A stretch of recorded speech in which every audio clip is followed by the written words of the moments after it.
Before he was Mickey's loyal companion, Pluto was just a nameless hound chasing a fugitive Mickey through the woods. But within a few short years, he became one of Disney's most expressive stars without speaking a word, for the most part. Hi, I'm Dennis. Classic Disney animation has always been one of my greatest passions, and west of Neverland is where I get to share those stories with you. Today, we're exploring the origins and progression of Pluto through the golden age of Disney animation, from the 1930s to the 1950s, and we'll see how this expressive pup helped push the art of animation forward while capturing the hearts of Mickey, Minnie, Donald, and the world. Pluto's story begins not just as Mickey's loyal pet, but as a pair of anonymous bloodhounds in the Chain Gang, released August in 1930. In this short, Mickey is a fugitive on the run, having broken out from prison, and the dogs are sent to track him down.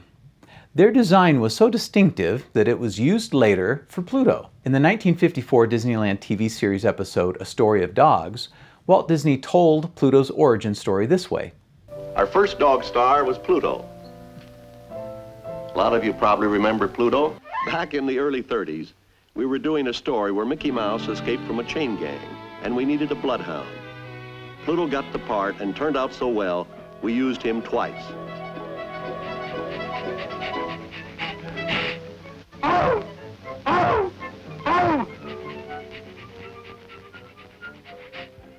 Well, Pluto now had a permanent job in Mickey Mouse's little stock company. Just a few months later in The Picnic, we finally see a familiar version of Pluto, this time as Minnie's dog, but he was named Rover at first. His personality is still a little rough around the edges, but the groundwork is there. The real breakthrough, though, comes with the moose hunt in April of 1931. Here, Pluto is officially named, and for the first time, he belongs to Mickey.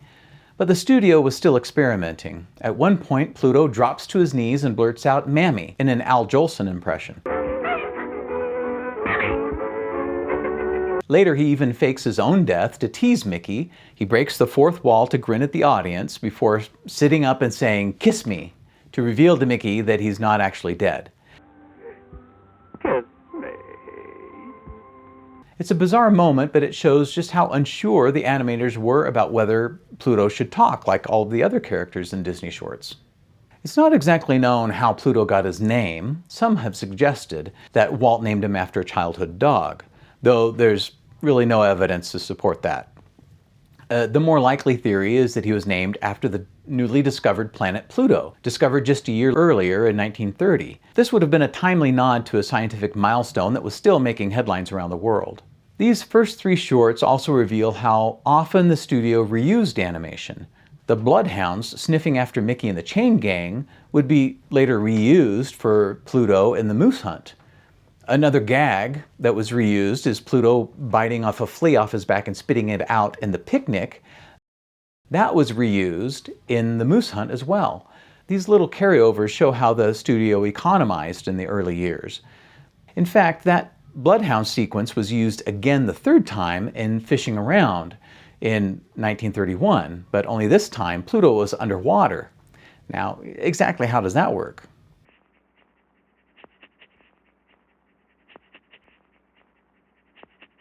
By the summer of 1931, in the short Mickey Steps Out, Pluto speaks for the last time with another "Mammy" gag. After a time when he spends chasing Minnie's cat around the house, they all crash into a wood-burning stove, and Mickey, Minnie, Pluto, and the cat all come out of it covered in soot. A blackface gag.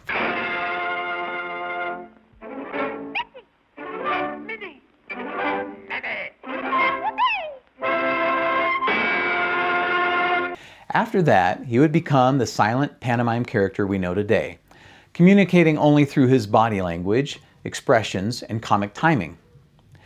It would have been easy to morph Pluto into another anthropomorphic animal like Donald or Goofy, but instead the studio doubled down and chose to keep him as a real dog. That choice, keeping Pluto grounded in pantomime, would become his greatest strength and eventually set him apart as one of Disney's most expressive characters. By 1932, Pluto was becoming more than Mickey's sidekick. In fact, his first real chance to star came in Just Dogs, released in May 1932. This was a silly symphony that places Pluto in a dog pound surrounded by a cast of other dogs. When he escapes, he's followed by a pesky terrier that first annoys him but eventually wins him over. The short is simple, but it's important. It marks the first time Pluto carries the story largely on his own, showing that he could headline outside of Mickey's shadow. Pluto continued to appear regularly in Mickey's cartoons during this period, often bringing more energy and chaos than Mickey himself. One of the most notable is The Mad Doctor. This is a darker short where Pluto is kidnapped by a sinister scientist for bizarre experiments. Mickey rushes to rescue him in a gothic castle filled with skeletons and monsters. While it's technically a Mickey short, Pluto's peril drives the story, and his expressive fear adds real tension. The cartoon was even banned in the UK at a time for being too frightening for children.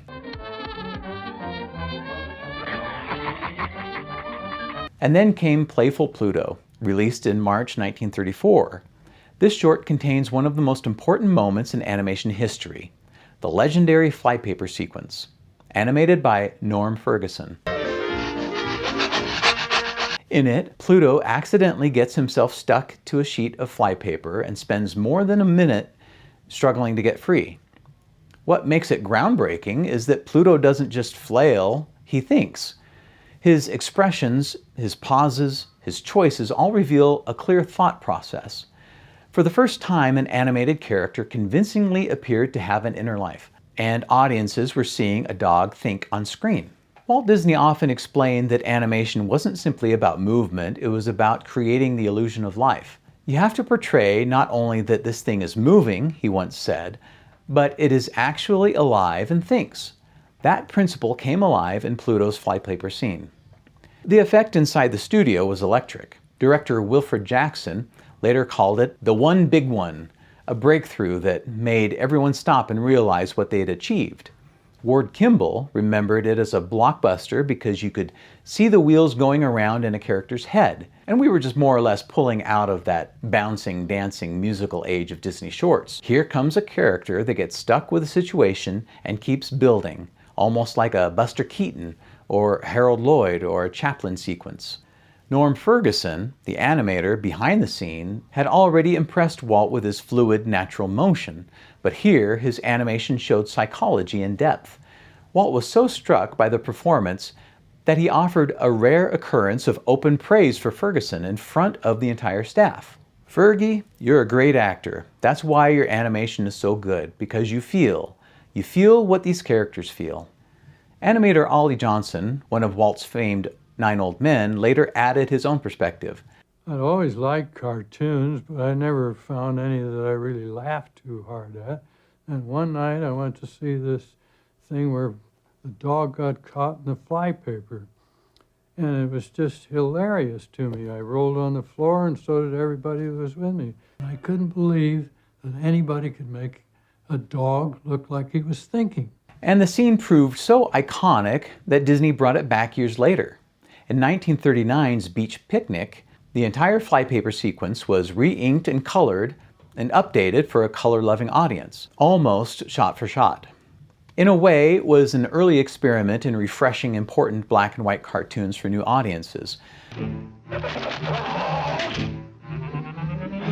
A practice the studio would take even further in 1941 when it completely remade Orphan's Benefit in color. I've already done a video on that. The link's in the description if you want to see it. The flypaper incident was more than just funny, it was a breakthrough. It was personality animation and the very thing that would later make features like Snow White possible, and it came from Pluto. Now, if you're enjoying this deep dive into Disney history featuring Pluto, hit the like button and subscribe so you don't miss any of my future videos. I've got plenty more stories like this coming your way. By the mid-1930s, Pluto was no longer just Mickey's sidekick. He was starting to carry some of Disney's most inventive shorts. And the variety of roles he was given showed just how versatile a pantomime character could be. One of the most striking examples is Pluto's Judgment Day in 1935. Sit down! Sit down! What begins as a simple nap spirals into a surreal nightmare where Pluto is put on trial in an underworld run by cats. He faces accusations for all the times he's tormented them, and the cartoon pushes Pluto's expressive range into darker territory. At the time, it was one of Disney's most frightening shorts, proving that Pluto's emotional acting could carry even a horror-tinged story. Then came Mother Pluto in 1936, part of the Silly Symphonies series, which put Pluto in a very different role, that of the reluctant parent. When a brood of chicks mistakes him for their mother, he tries to resist but eventually takes them under his wing, literally.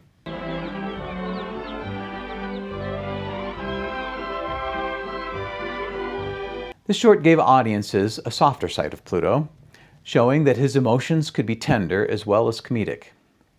Later that same year, Pluto shared top billing with Donald in Donald and Pluto. Though technically released as a Mickey Mouse cartoon, Mickey Mouse doesn't appear in it at all, leaving Donald and Pluto to carry the story on their own. Donald plays a hapless plumber, while Pluto provides the comedy. It was an early glimpse of how Disney's characters could be paired in fresh combinations and even stand on their own, and it confirmed Pluto's ability to stand shoulder to shoulder with Donald Duck. In 1937, Pluto officially got his own series. Pluto's quintuplets introduced the character under the title card Pluto the Pup, marking the beginning of his solo run. In this short, Pluto becomes a frazzled father to 5 mischievous puppies, another story that drew comedy from his mix of loyalty, jealousy, and exasperation. It was a milestone. Pluto was no longer just part of Mickey's troupe, he was a headliner in his own right. Taken together, these shorts established Pluto's range. He could be the terrified defendant, the reluctant parent, the slapstick foil, or the weary father. Always silent, always expressive, always proving that pantomime could carry just as much emotional weight as dialogue. Really kind of a return to the early days of silent cartoons when pantomime was all they had. As the 1940s began, Pluto's shorts leaned even more heavily into pure pantomime comedy, showcasing just how much personality could be packed into a wordless character. Bone Trouble in 1940 is a perfect example. The story begins with Pluto stealing a bone from a rival bulldog. This quickly escalates into a comedic chase. But the real highlight comes when Pluto stumbles into a carnival's house of mirrors. Here, he amuses himself by exploring the many distorted versions of his reflection. His expressive reactions turn the sequence into a masterclass in animation. In the end, he even uses the mirrors to outsmart the bulldog, blending physical comedy with clever problem solving.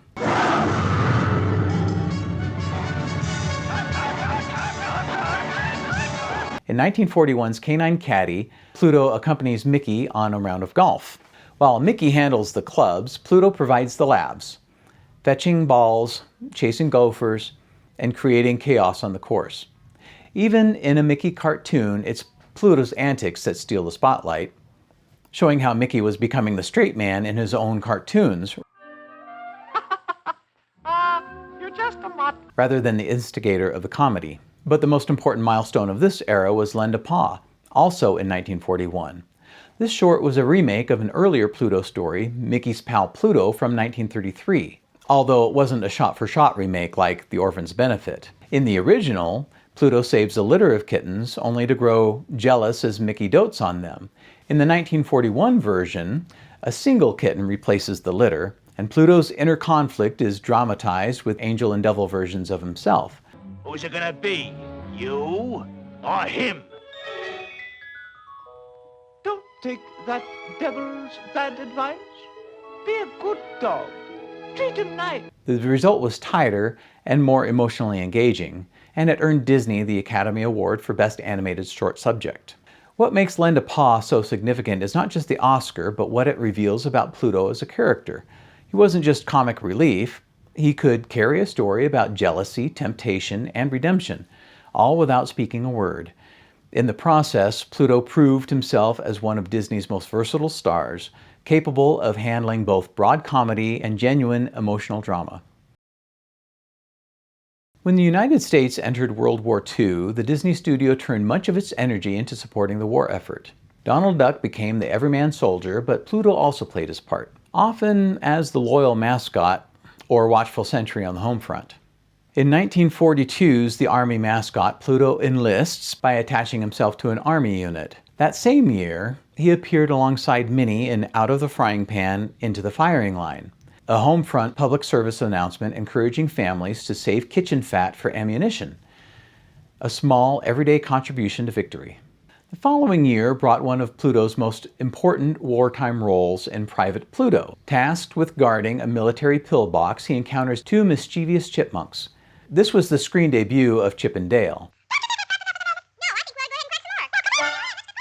This short cleverly balances patriotic duty with comedic chaos, showing Pluto both as a dutiful soldier and the foil for Chip and Dale's gags. Pluto also got a gentler showcase in First Aiders in 1944, where Minnie practices bandaging and splinting him as part of her training. Pluto's long-suffering role as the practice dummy is made even funnier by Figaro the cat, who spends the entire short watching an amusement.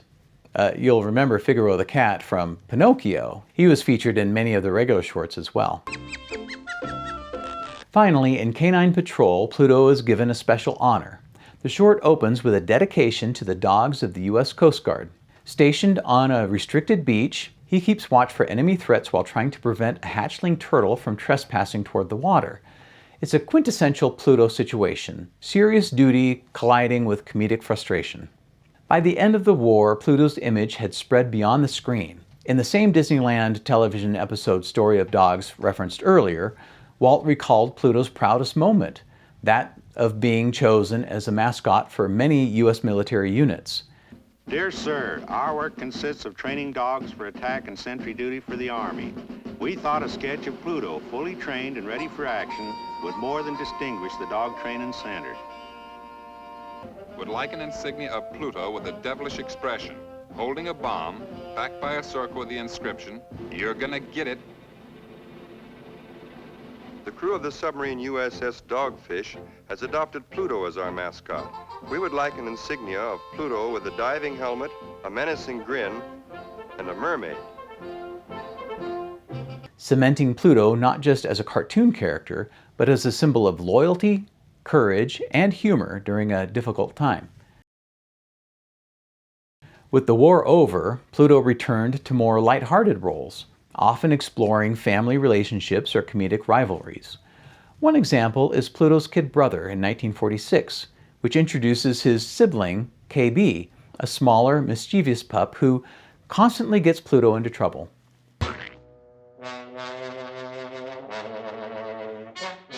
This short plays on the classic exasperated older brother dynamic, giving Pluto yet another way to express frustration and loyalty at the same time.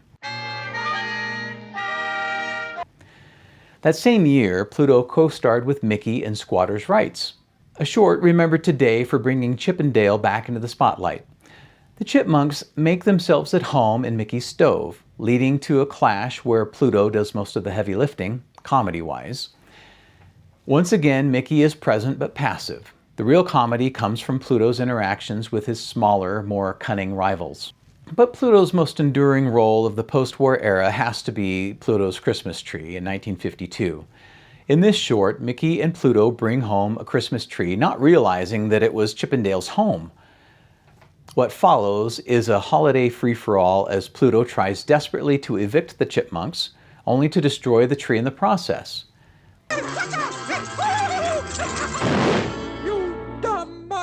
This cartoon has become a seasonal staple, reappearing for decades in Disney's Christmas television specials, and is still one of Pluto's most beloved appearances today. In fact, it also featured in the Mickey and Minnie's Runaway Railway queue at Disneyland. I did a video about that queue as well. Check out the link in the description. Pluto's career in theatrical shorts drew to a close the following year with The Simple Things in 1953. In this short, Mickey and Pluto enjoy a day of fishing at the seaside. It's a gentle, almost nostalgic cartoon, more relaxed than the energetic chaos of earlier Pluto shorts, almost like it's a farewell short for both of them. The film is remembered today as Mickey's last theatrical short of the classic era, but it was also Pluto's curtain call, closing out more than 2 decades of wordless comedy and expressive acting. By the mid-1950s, the golden age of shorts was ending. Television had changed viewing habits, and Disney's focus had shifted towards features and the new Disneyland park. But Pluto's role in this era cemented his legacy. From mischievous pup to holiday icon, he remained one of the studio's most versatile and expressive actors. Pluto proved that a silent character could carry just as much personality and just as much heart as any of Disney's talkative stars. Pluto helped push the art of animation forward and secured his place as one of the most expressive and enduring figures of Disney's golden age. If you enjoyed this look at Pluto's story, I'm sure you'll love this video recommendation too. Go ahead and check it out, and I'll see you real soon.